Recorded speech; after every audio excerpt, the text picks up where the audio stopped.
¿Ya conoces las publicaciones del Centro Olof Palme? Te invitamos a conocer las relaciones internacionales en el siglo XXI. Escrito por Walter Astia Burgos y María Cristina Rosas. En 15 capítulos aprenderás sobre todo lo relacionado entre relaciones internacionales e historia, guerra y paz, geopolítica, teoría, derecho internacional, política exterior, diplomacia, negociaciones internacionales, tratados internacionales, organismos internacionales y muchos temas más. Adquiere ya las relaciones internacionales en el siglo XXI. Envíanos un mensaje a través de nuestras redes sociales para adquirir esta y otras obras del Centro Olof Palme México. Contáctanos hoy mismo.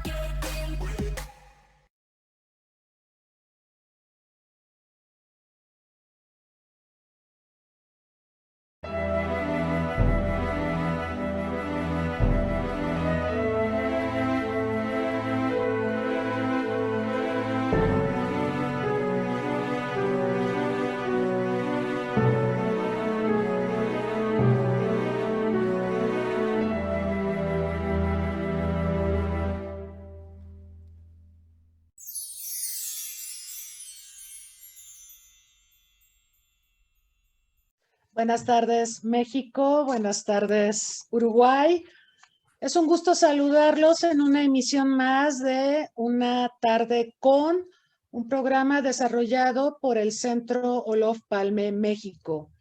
El día de hoy estamos de manteles largos recibiendo, para mi gusto, a uno de los grandes sabios de América Latina, al expresidente de Uruguay, Julio María Sanguinetti, a quien saludamos cordialmente. Le agradecemos también el tiempo que destina a esta entrevista. Y bueno, quiero dar algunos datos curriculares de nuestro invitado.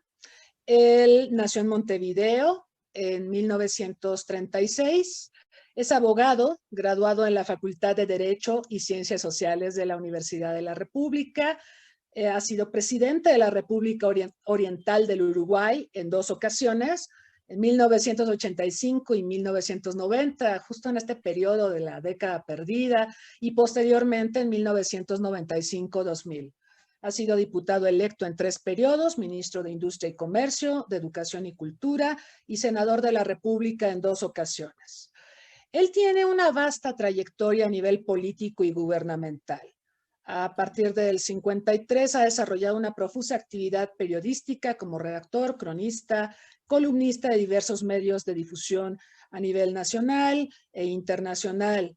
En el 97 fue nombrado presidente honorario del Centro Latinoamericano de Periodismo. En 2008 recibió la pluma de honor de la Academia Argentina de Periodismo. Su actuación en el campo de la cultura ha sido de particular importancia. Ha sido presidente de la Comisión Nacional de Artes Plásticas, miembro fundador de la Comisión de Patrimonio Histórico, Artístico y Cultural de la Nación, presidente del Centro Regional para el Fomento del Libro en América Latina para la UNESCO, presidente de la Universidad para la Paz de Naciones Unidas, presidente del Instituto Pax, miembro del jurado de la primera edición del Premio Velázquez.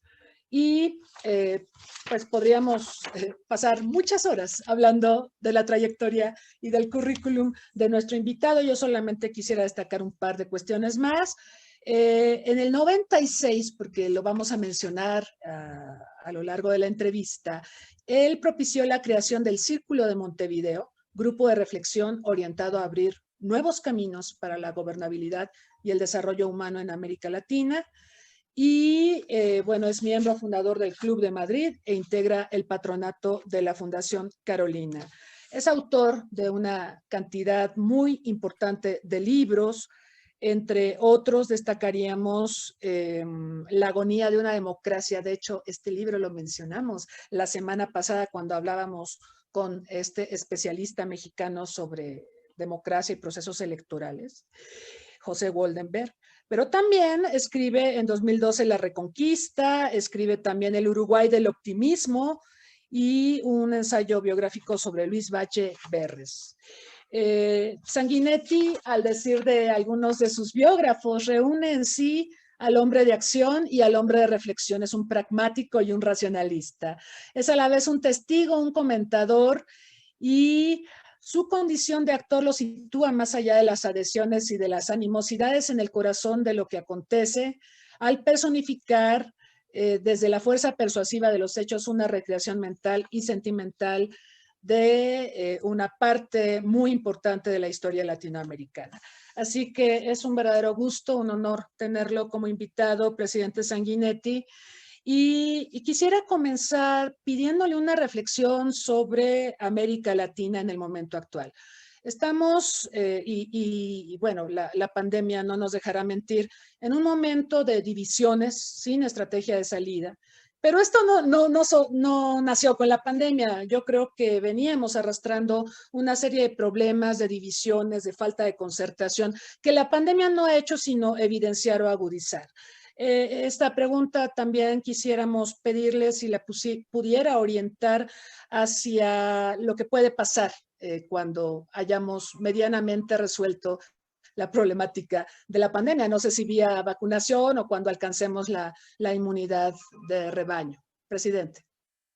Bueno, ante todo encantado de participar en esta reunión, con muchísimo gusto, más convocados por una, en fin, por una fundación con ese nombre tan prestigioso e inspirador de Palme.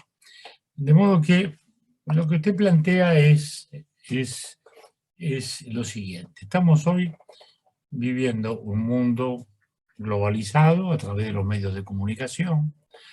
Nunca el mundo ha sido más global de ahora. No hay nada más global tampoco que una pandemia. Por definición, la pandemia saltea fronteras.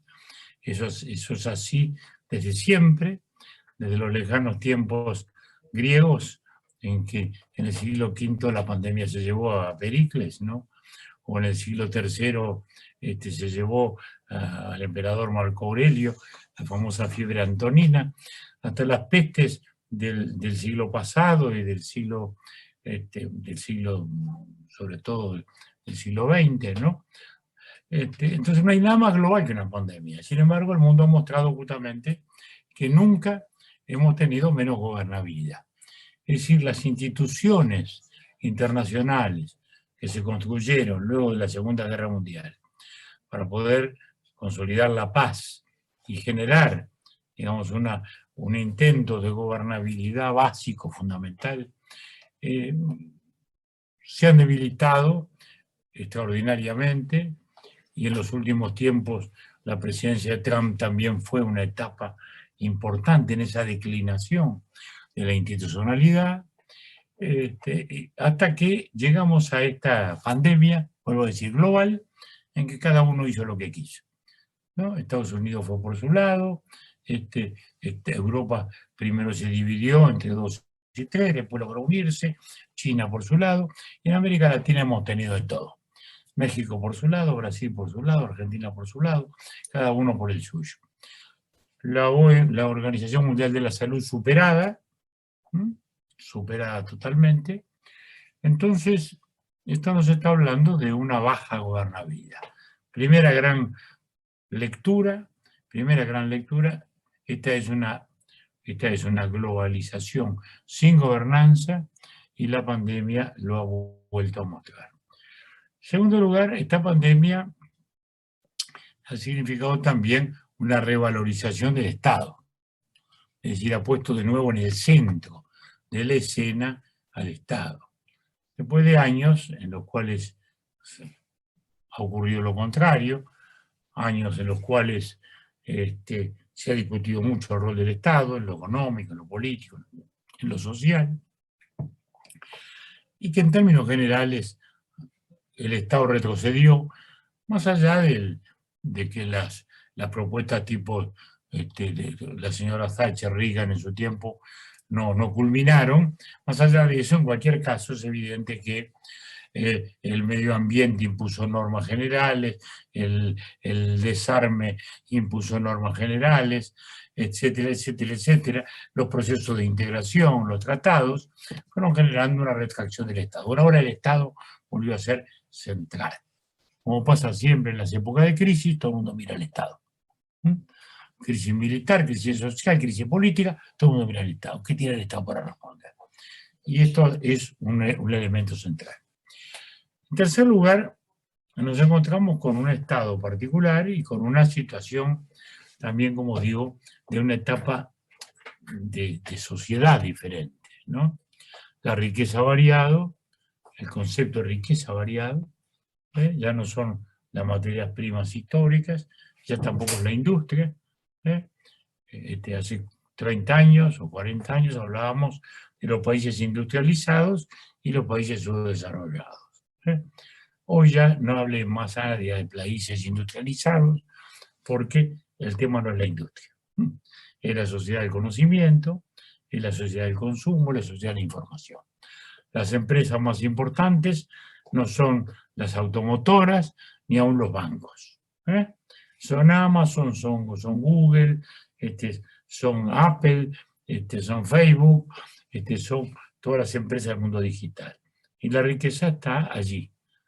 Hoy la riqueza actual es el know-how de estas cosas. Está en el mundo de las patentes, en el mundo de la innovación tecnológica. Lo estamos viendo incluso hasta dramáticamente en este momento con la industria farmacéutica y el manejo de las vacunas, sin ir más lejos, que es otra dimensión de esta ingobernabilidad del mundo y de esta insolidaridad universal. De modo que estamos entonces asistiendo a un cambio histórico muy relevante, pues se cambió los modos de riqueza, se cambió los modos de comunicarnos entre las personas, naturalmente estamos en un tiempo histórico absolutamente diferente. Y esto también ha impactado en la democracia, porque si los humanos nos comunicamos directamente, bueno, ¿qué sentido tienen las instancias intermedias, no? Una hora se encuentra con un amigo y le dice, mira, ayer este gobierno, no sabe lo que le dije a este presidente, no me digas, ¿estuviste con el presidente? El que sea. No, dice, sí, pero le encajé un Facebook anoche, fantástico. Bueno, está claro, el presidente no durmió por tu Facebook.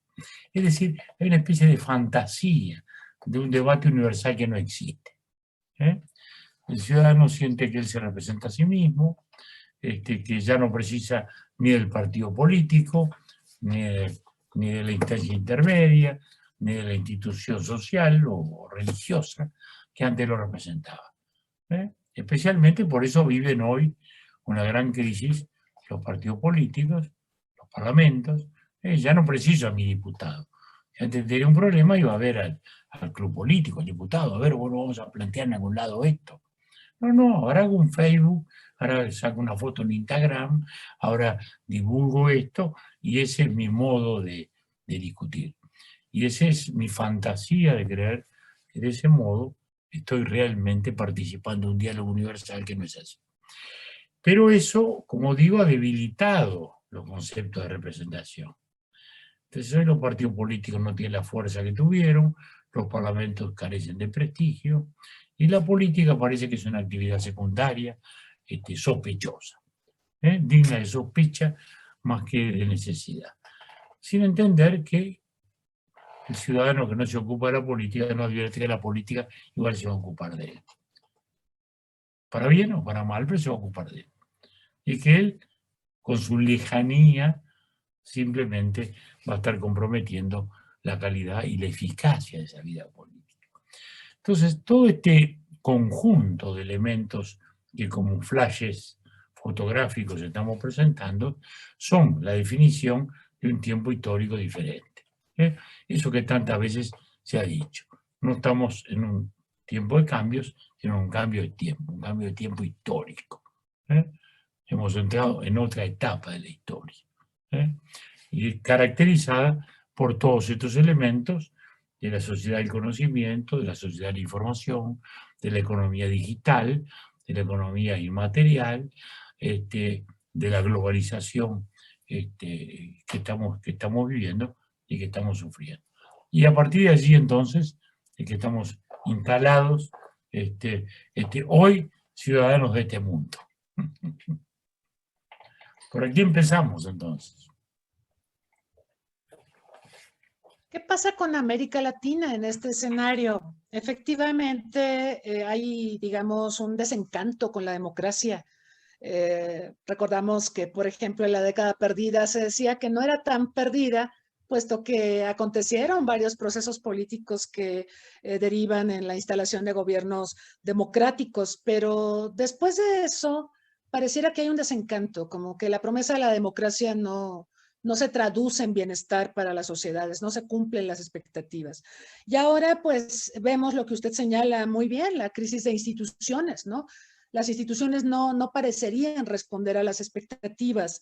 El año pasado veíamos el aniversario de la ONU, 75 años, y bueno, se desarrollaron las reuniones de manera virtual y demás para reflexionar sobre esta institución. Pero el año pasado también ALADI cumplió 40 años. Este año Mercosur cumple 30 años, pero no cumple las expectativas. ¿Cómo nos insertamos en esta dinámica, presidente? ¿Qué va a pasar? Bueno, primera cosa, cuando hablaba de década perdida, justamente yo soy de los que impugno esa definición, porque esa es una definición de economistas, que como fueron años complejos de deuda externa, etcétera, etcétera, dice que se perdió. No, la verdad es que si miramos fundamentalmente a Sudamérica, bueno, fueron años de restauración democrática muy fuerte, primero Dominicana, luego Perú, en el 83 la Argentina, en el 85 Brasil, 85 Uruguay, 89 Chile, 89 Paraguay. Entonces, es la gran época de la restauración democrática, primera cosa. Segunda cosa, el cambio de tiempo histórico genera insatisfacciones porque la gente siente que se le mueve el piso. Hoy tenemos todos amenazados el empleo, todos, de un modo u otro. Desde que la riqueza cambió, como decimos, tenemos hoy una amenaza cierta y fuerte sobre nuestra propia vida, sobre nuestro propio trabajo. Hoy se estima que el 30-40%, dice OIT, de los trabajos manuales que hay hoy no van a desaparecer en 10 años, y en 30 años muchos más. Entonces, eso es la sensación de inseguridad, allí nace la insatisfacción. Y cuando hablamos de expectativas y de realidades, es que nos pasan muchas cosas. Primero, América Latina no ha logrado nunca vertebrarse. Es una América Latina invertebrada. El sueño bolivariano sigue siendo un sueño incumplido. Bueno, ¿por qué? Bueno, por carencias políticas, por sobrevivencias nacionalistas, que hacen que nunca nos hemos vertebrado. La comunidad iberoamericana muestra distancias, tuvimos los años de la Guerra Fría, en que se vivió mucho, se sufrió mucho, luego la disimilitud de los sistemas, en su tiempo era Cuba, hoy es Cuba más Venezuela, y luego gobiernos populistas, gobiernos más centristas, gobiernos más conservadores, más a la izquierda o más a la derecha. El tema es una gran insolidaridad. La LALC nació con una gran expectativa y luego nos fuimos deteniendo porque cada uno defendía al final su pequeño interés particular. El que tiene una industria del café defendía el café, el que tiene el día de los vasos defiende los vasos.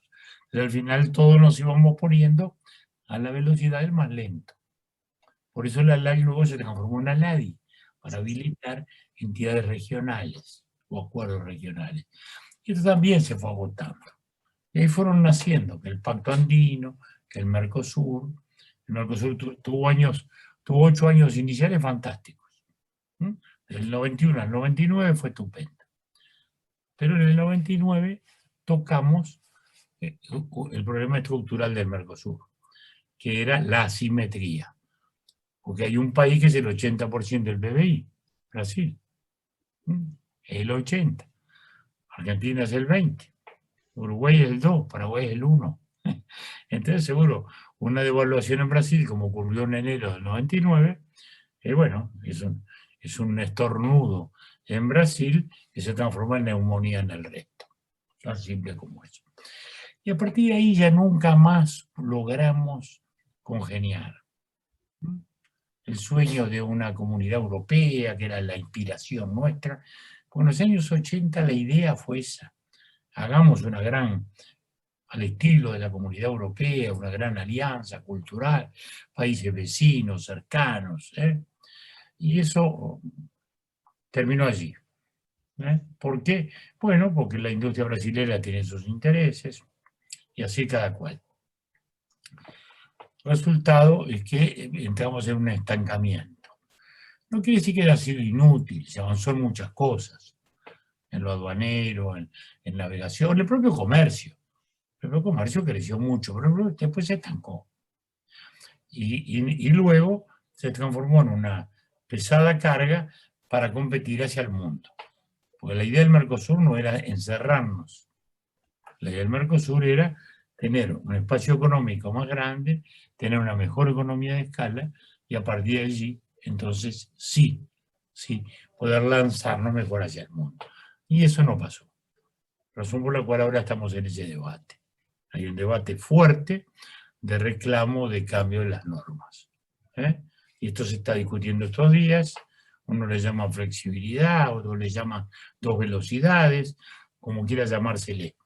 Pero todos sentimos que hay que buscar otros caminos. Nosotros, Uruguay, nos sentimos muy prisioneros de la industria brasileña por un lado, de otros sectores argentinos, queremos más apertura, y bueno, y en eso estamos. De modo que, bueno, la América Latina tiene esa desvertebración, que además es política, porque también en los últimos años claramente hemos tenido una desvertebración política, ¿no es verdad? Entonces, Venezuela lideró un movimiento que en su momento tuvo una serie de adhesiones, eso luego decayó, luego de que, digamos, cambiaron los gobiernos, cambió el signo de gobierno en Brasil, en Ecuador, en Bolivia, y esto ha ido condicionando, desgraciadamente. No ha habido una mirada más allá de la naturaleza del régimen. Y eso es lo que nos tiene hoy desvertebrados, digamos así. Desgraciadamente desvertebrados. Yo recuerdo que Mercosur fue importante también políticamente.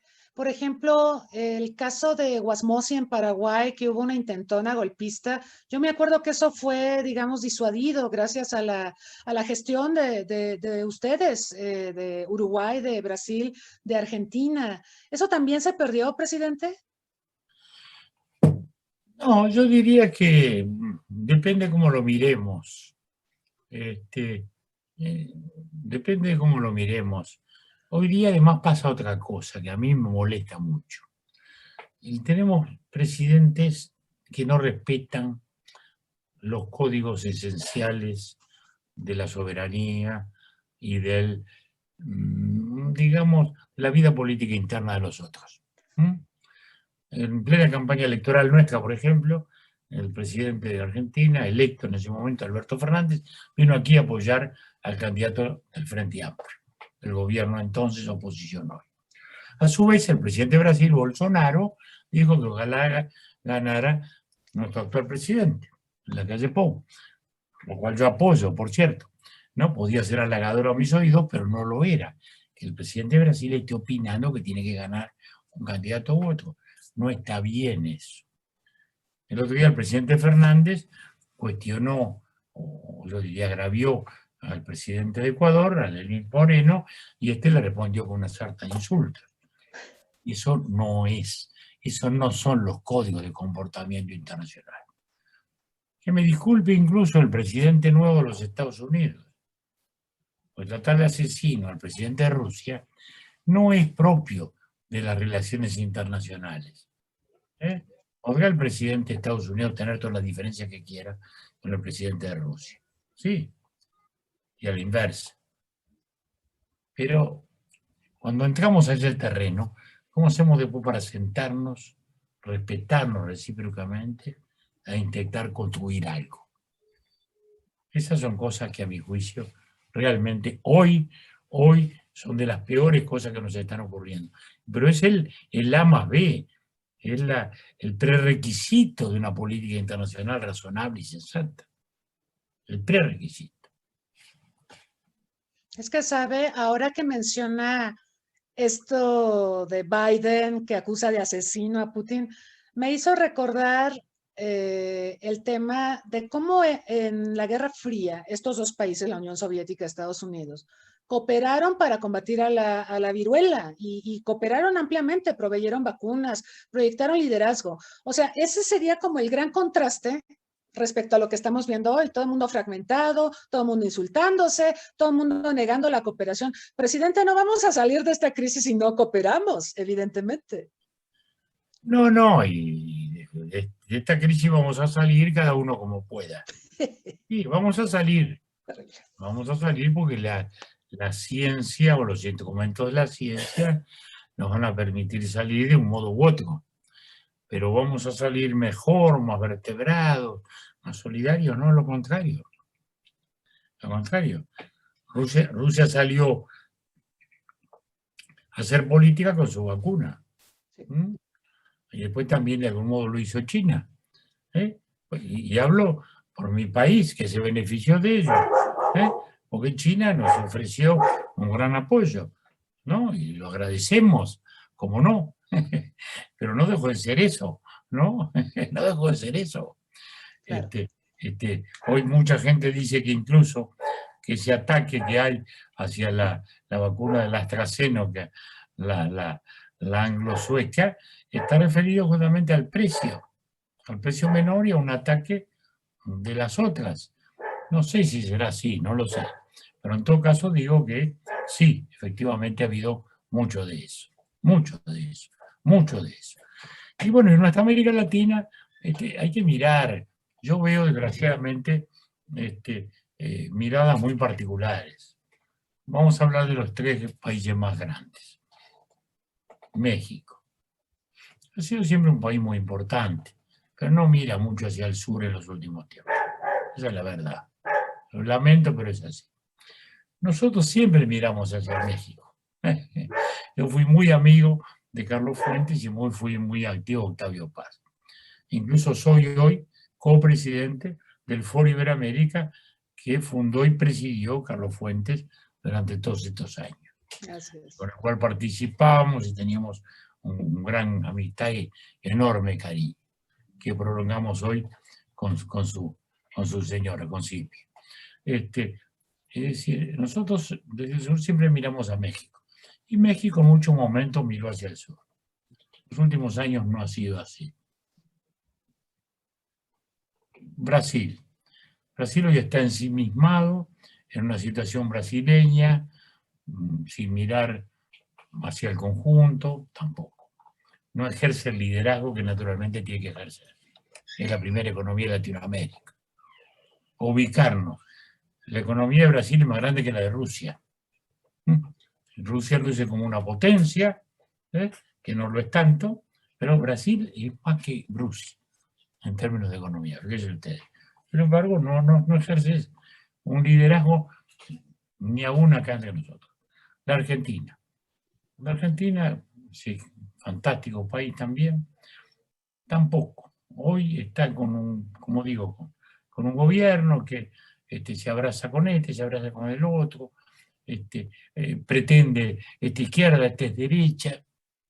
No es un modo realmente de que la Argentina sea el foco que debiera ser. Lo digo con dolor, porque nosotros compartimos con Argentina todo. Todo, y con Brasil también, ¿no? A veces para bien y a veces para mal.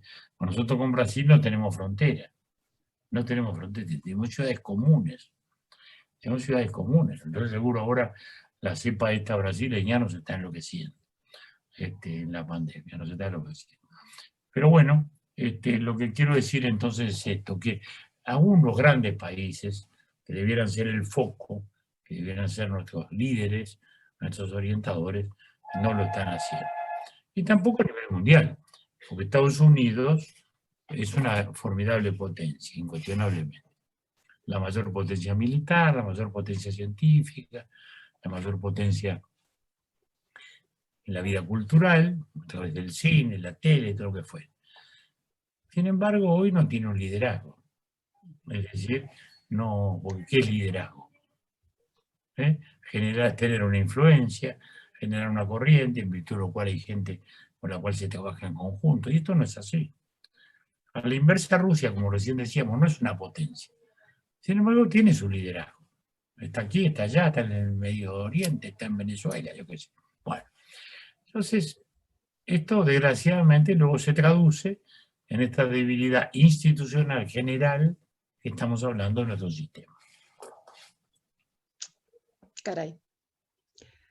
Es lamentable, porque efectivamente yo siempre he pensado, pero soy idealista, que si, por ejemplo, México y Brasil y Argentina se coaligaran, trabajaran de manera más ordenada, la situación de América Latina sería distinta, pero así fracturados parece complicado. ¿Qué opinión le merece esta aparente empatía, cooperación entre México y Argentina, que se ha dado precisamente en estos gobiernos, el gobierno de Alberto Fernández y el gobierno de Andrés Manuel López Obrador? Mire, el gobierno argentino hace estas aproximaciones por presuntas afinidades ideológicas o políticas. Digo presuntas porque luego termina que no son tanto. ¿No? Entonces hoy el gobierno argentino está bastante enfrentado con su socio, que es el Brasil, socio real, y en cambio, bueno, por simpatía con el presidente de México, simpatía política, que no sé cuánta es la afinidad ideológica, si vamos a los hechos, pero bueno, no es el debate. Él siente que es así y entonces habla de ello. Pero no veo que esto signifique nada realmente relevante. Muy bien. Bueno, vamos a ir invitando a nuestro público a que nos manden preguntas para nuestro invitado. Yo, mientras tanto, quiero aprovechar para solicitarle a nuestro invitado, dado que vamos a obsequiar un libro, les cuento de este libro. El libro, presidente, fíjese, yo hice un segundo doctorado en la UNAM sobre integración latinoamericana y por eso me emociona mucho verlo, porque al analizar los temas y los diferentes procesos de integración, por supuesto revisé Mercosur, pues caí en muchas reflexiones de usted y mucho del trabajo que usted realizó. El libro que vamos a obsequiar el día de hoy es se llama La economía internacional en el siglo XXI, OMC, Estados Unidos y América Latina, porque pues también hay un análisis sobre la gestión de Estados Unidos y cómo lo que hace o deja de hacer influye ciertamente en la región. Entonces vamos a entregar este libro. Por favor, les pedimos que nos manden un correo a registrowebinar.ceop@gmail.com con la respuesta. A la primera persona que responda, ¿sí?, a la pregunta del presidente Sanguinetti, se lleva el libro. Entonces, primera persona, ojo, y por favor que estén en Ciudad de México porque van a tener que pasar por acá a recoger el libro. Presidente. Está bien, tengo que hacer una pregunta yo. Sí. Bueno, la pregunta sería algo así como, ustedes, ¿qué rol verían de México hacia el sur?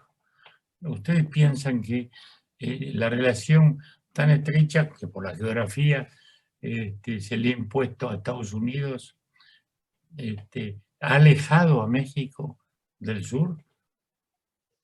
Muy bien. Bueno, ya No escucharon pregunta, la pregunta. No es poca pregunta, ¿eh?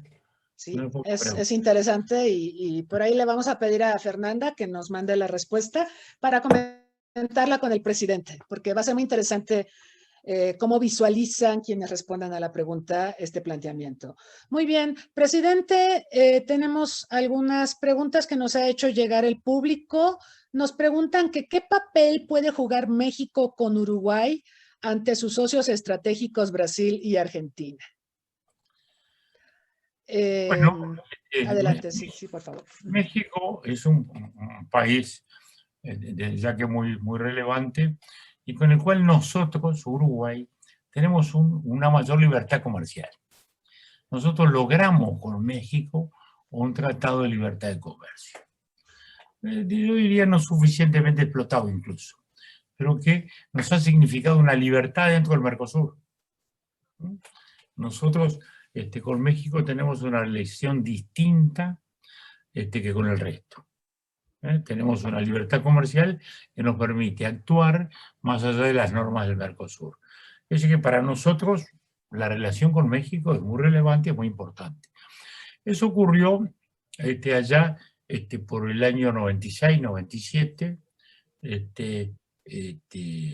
y culminó más tarde, por el 2000, 2001, y me acuerdo que era Herminio Blanco, el secretario de Comercio de México, con el cual trabábamos esas relaciones, esas tratativas, y que finalmente terminaron con un tratado de libre comercio que tenemos con México.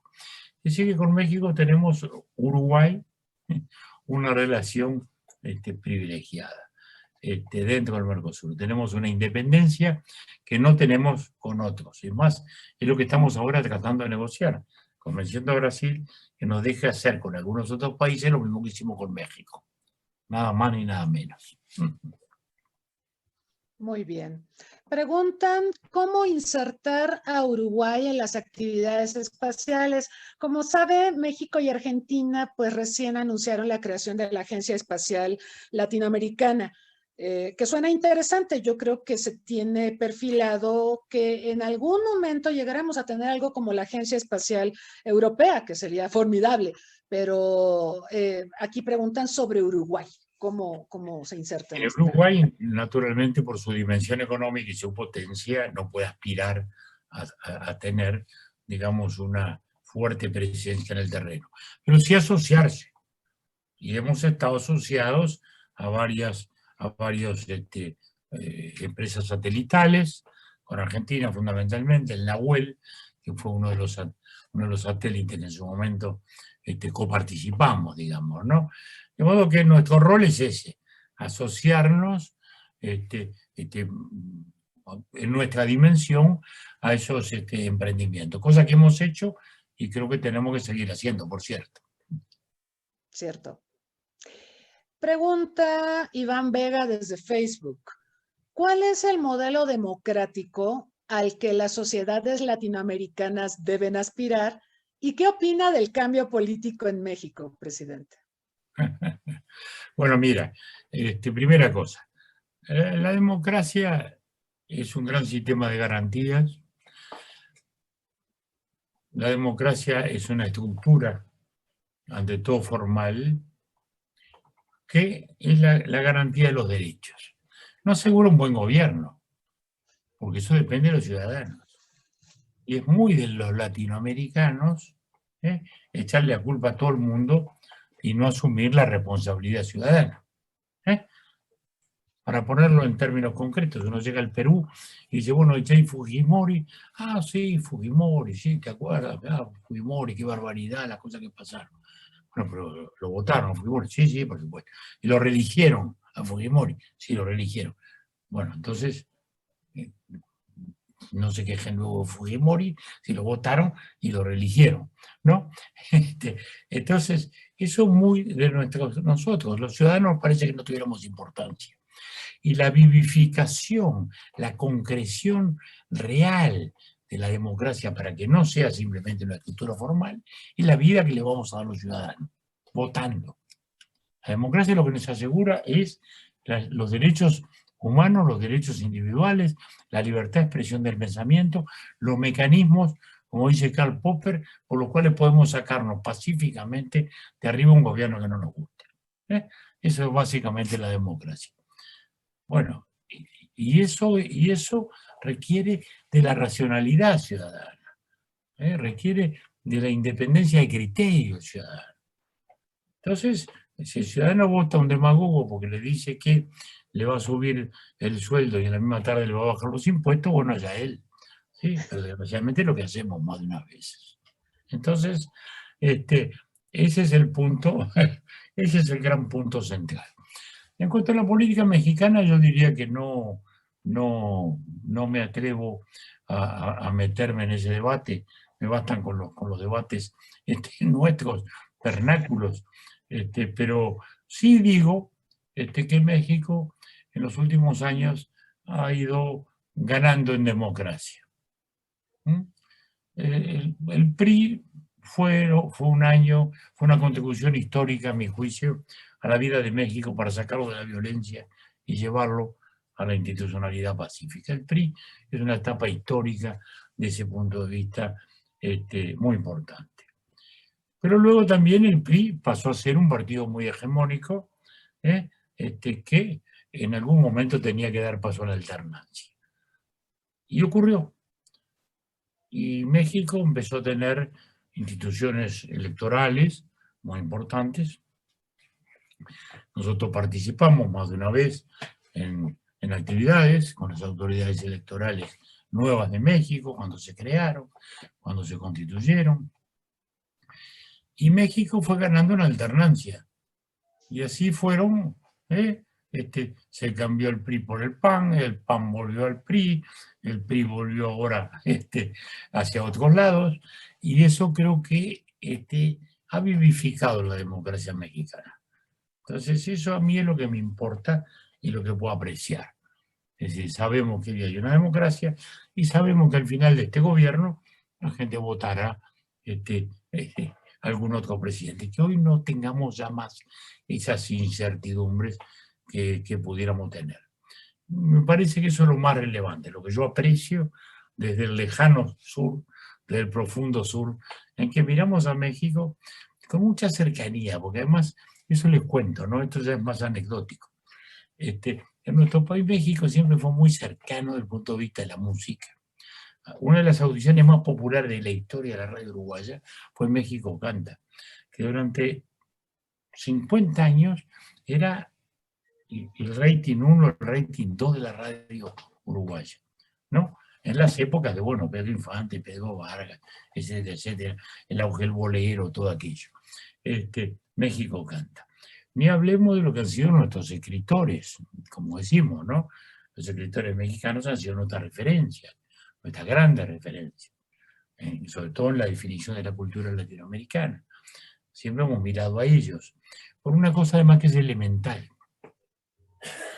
Nosotros nunca hemos sentido la necesidad de defender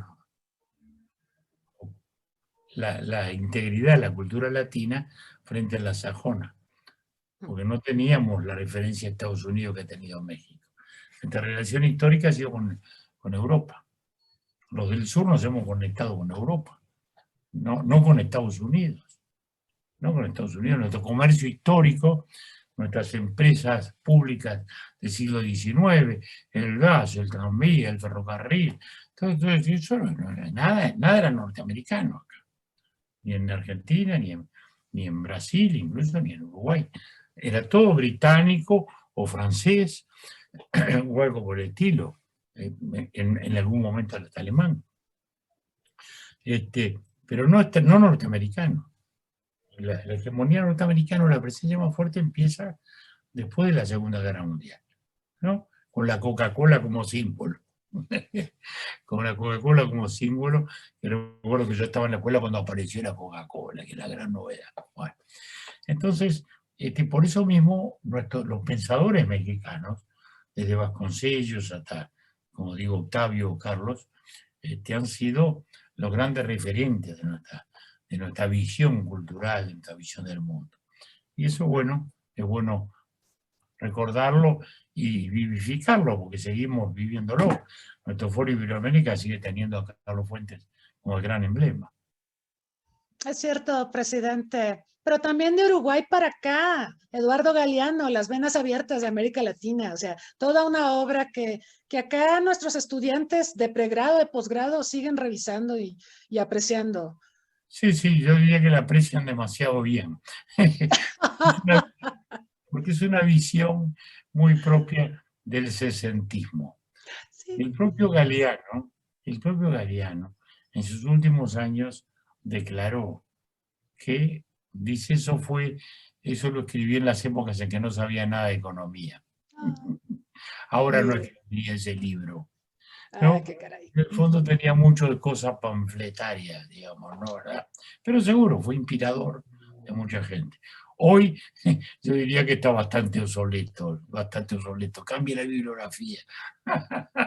Sí, es que también es el escritor y su tiempo, eso es importante, los tiempos de los 60 muy distintos a los actuales. No, no, por eso, Galeano literatura es una cosa, Galeano reflexión o ensayística ya es otra cosa. Oiga, presidente, no quiero dejarlo ir, ya vamos entrando a la recta final de la entrevista, sin preguntarle, hace un momento mencionó Perú y me hizo recordar todo lo que ha pasado con los expresidentes en Perú, que es terrible, la mayoría en la cárcel, salvo Alan García, que además fue muy trágico lo que ocurrió con él. ¿Cuál debería ser, en su opinión, el rol de los expresidentes? Mire, los expresidentes depende de los países, ¿no? En México es notorio que los expresidentes en la época del PRI eran más o menos como la abeja reina, ¿no? Porque picaban con el aguijón, elegían al tapado y luego morían, se desvanecían en el éter. Además lo veía. Ya el último que no cayó en esa visión fue, digamos, Miguel de la Madrid, que ya fue otra cosa, ¿no? Pues salió de la presidencia, después fue presidente del Fondo de Cultura Económica, tuvo una vida después de la presidencia. Lo de antes era como que se desvanecían, quedaban como enterrados en vida. En otros países, como Colombia, fue lo opuesto.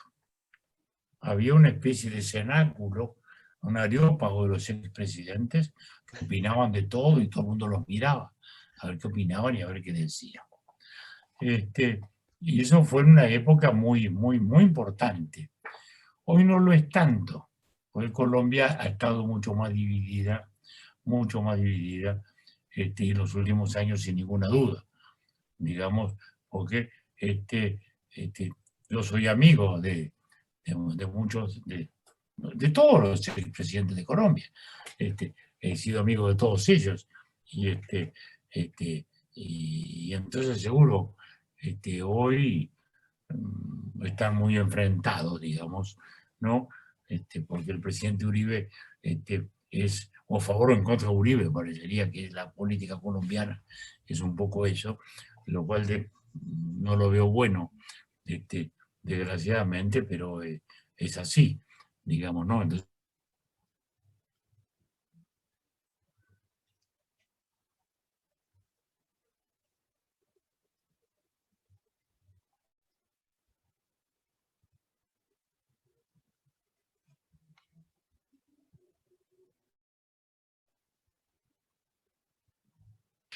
presidentes han sido, como decimos, todos vapuleados o perseguidos, con razón o sin ella, no entro en eso, pero desgraciadamente es así.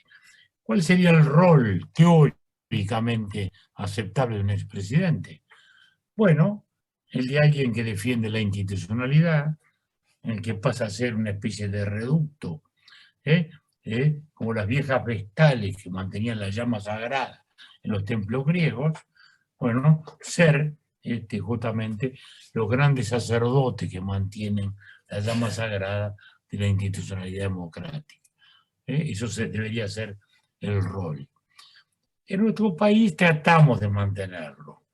Para empezar, en el Uruguay tenemos un buen trato cordial.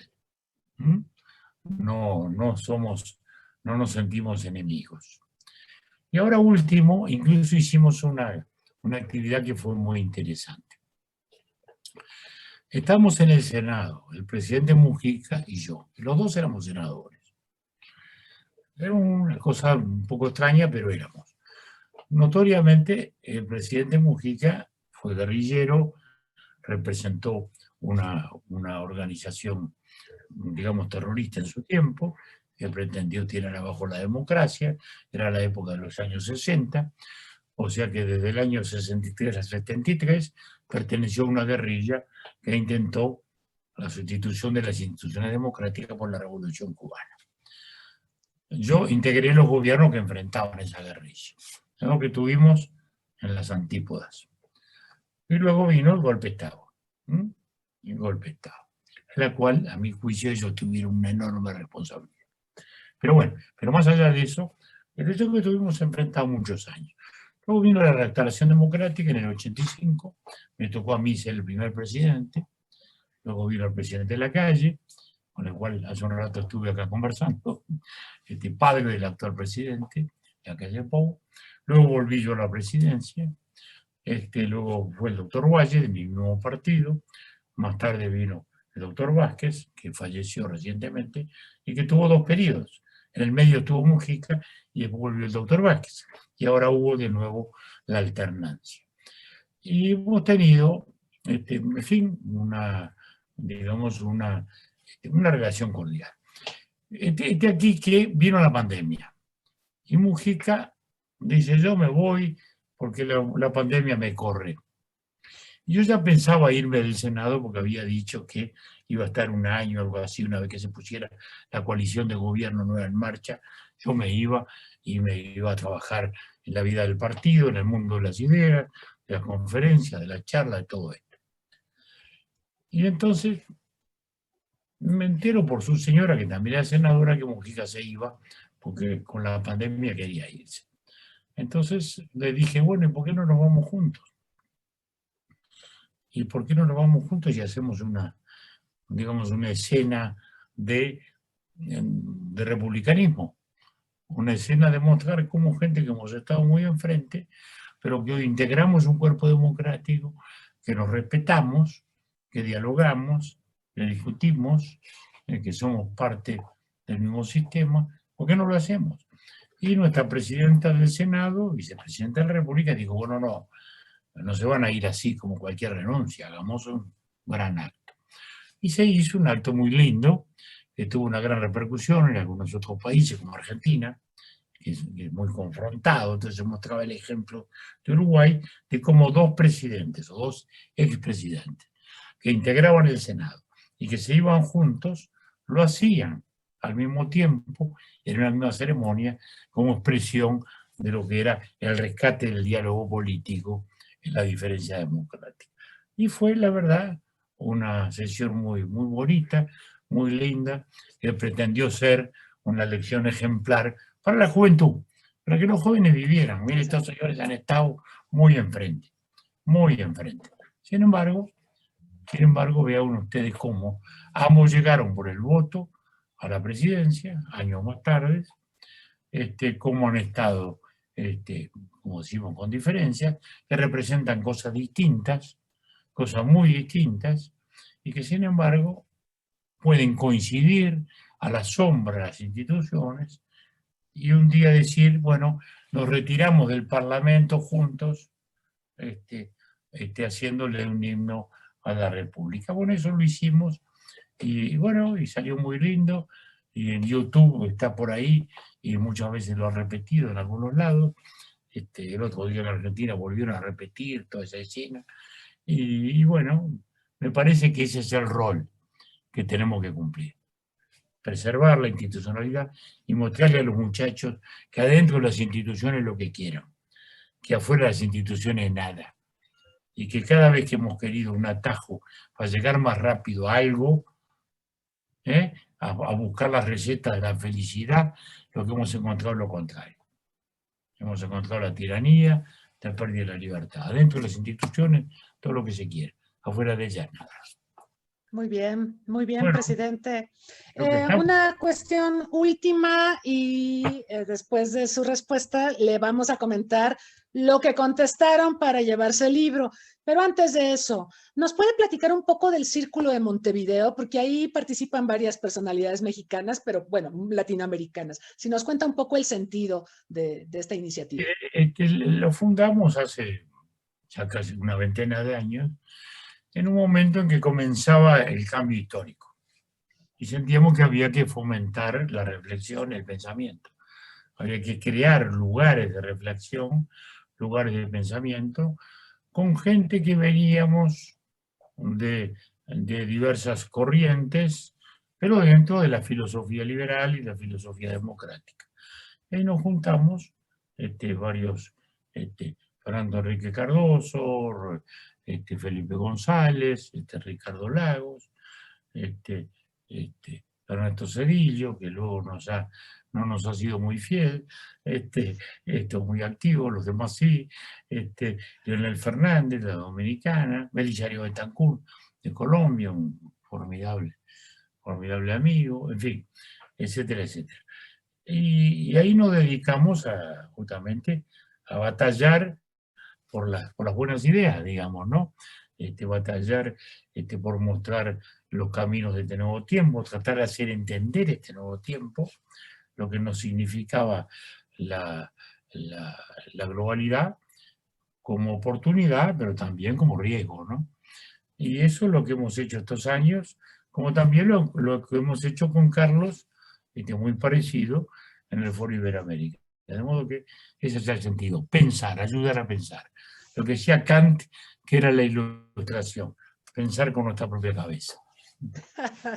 Muy bien, muchas gracias, presidente. Mire, la persona que se lleva el libro se llama Lakshmi Monjaras y su respuesta fue la siguiente. A ver qué le parece. Dice, pienso que la famosa frase, pobre México, tan lejos de Dios y tan cerca de Estados Unidos, es muy cierta, ya que no pierde actualidad. También cuando se piensa en la relación de México con América Latina, ya que al norte del río Bravo hay un gigante económico, político y social que influye en cada movimiento que puede realizar cualquier gobierno mexicano. ¿Qué le parece, presidente? Me parece muy bien. Lo que dices es bastante verdad, pero nosotros tratamos de mantener vivo el puente. Nosotros vamos a hacer siempre el esfuerzo, porque alguna gente también, digámoslo, ha habido movimientos en América Latina que en algún momento decían, bueno, México es del norte, México es otra cosa, dejémoslo allá y hagamos una especie de congregación del sur. Y eso ocurrió. El UNASUR era eso. El UNASUR era eso. Y nosotros estuve muy en contra. Digo, no, nosotros no somos concebibles como cultura, como civilización sin México, por lo que hablábamos hace un rato. Pertenecemos nosotros a un área lingüística, idiomática, que es un área del pensamiento, porque el idioma no es solo un modo de comunicarnos, es un modo de pensar. Cuando pensamos en castellano, cuando hablamos en castellano, pensamos en castellano. Y además México, como recién decíamos, en el pensamiento, en la literatura, en la música, en todo ha sido muy cercano a nosotros. Muy especialmente en el pensamiento como cultura hispanoamericana. Bueno, entonces, ese ha sido, por eso estuvimos muy en contra del famoso UNASUR, que había nacido como eso, porque en aquel momento algunos de los gobiernos de Sudamérica no les gustaba el gobierno de México y digamos, bueno, hagamos una estructura sin México. No, no es así. No es así. Por eso siempre hemos batallado. Yo recuerdo una batalla brutal que tuvimos en Brasil. En Brasilia. Felipe González y Sanguinetti contra el mundo. Porque era una gran platea brasilera de la época, muy con el UNASUR y muy México por allá. Y fue una batalla homérica. Tuvimos horas y horas peleándonos amargamente. Y yo le decía, mire, yo soy uruguayo, yo soy rioplatense, yo soy latinoamericano, pero yo no soy sudamericano. Sudamérica es una referencia geográfica, no es una cultura, es una referencia geográfica. No somos una civilización como si es la Latinoamérica, o si se quiere, la Iberoamérica, si le ponemos un concepto un poquito más amplio. Pero Sudamérica es geografía nada más. La Sudamérica existe, bueno, para los puertos y para la geografía y para los ferrocarriles, pero no para la cultura. No existe, no es una entidad Sudamérica. Latinoamérica sí. Bueno, esa fue, me acuerdo, un debate gigantesco que tuvimos en una ciudad muy muy importante de Río de Janeiro. Y éramos, como digo, éramos Felipe y yo contra el mundo. En aquel momento había una corriente tremenda en Brasil a favor del UNASUR, que era, digamos, Brasil líder. Vamos a entendernos. Era Sudamérica con Brasil líder. Ese era el tema, ¿no? Bueno. Pero bueno, así que les agradezco mucho a todos esta oportunidad. Y bueno, y encantado de haber platicado, de haberlo hecho con gente de México. Así que les agradezco todo y nos seguiremos viendo en algún momento. Claro que sí, presidente, muchas gracias. Aprovecho también para agradecer a la doctora Olga Graciela Reyes. A ella tuve el gusto de conocerla en algunas prácticas de campo que hacía con mis estudiantes antes de la pandemia, ciertamente, al Colegio de Veracruz. Saludos al Colegio de Veracruz, saludos a la doctora Reyes. Gracias por sus gestiones para hacer posible esta entrevista. Gracias, presidente. Ha sido realmente un gusto escucharlo. Nos refresca mucho en el debate porque a veces pensamos que hay temas que están olvidados, pero realmente lo que nos ha manifestado en este diálogo ha sido formidable. Un gran abrazo y a todos. Un abrazo hasta Uruguay. Muchísimas gracias. Chao.